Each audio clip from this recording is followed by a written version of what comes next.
অনেকদিন আগের কথা। কিম নমজন নামে এক দয়ালু ব্যক্তি সোল শহরে বাস করত এবং তার স্ত্রী ছিল বিশ্ব সুন্দরী। তাদের 5টা সন্তান ছিল। প্রথম সন্তান, যার নাম ছিল হাপি, সে সবসময় খুব হাসি খুশি থাকে। দ্বিতীয় বাচ্চাটার নাম ছিল বিল্লু। এই বাচ্চাটি বাকি বাচ্চাদের তুলনায় অনেক বেশি অলস ছিল। তৃতীয় বাচ্চাটার নাম ছিল টেপা। যে কোনো মানুষ তাকে দেখলে সহজেই তার প্রেমে পড়ে যেত। চতুর্থ বাচ্চাটির নাম ছিল তে। রূপে গুণে কোনো অংশ কম ছিল না তার। এবং পঞ্চম বাচ্চাটির নাম হলো কুকি।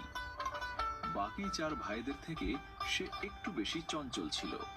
কোনো জায়গায় স্থির হয়ে বসে থাকতে পারে না। সারাদিন খেলাধুলায় মেতে থাকে। বলা বাহুল্য যে সম্ভবত তার মাথার কয়েকটা তার ছিঁড়া ছিল।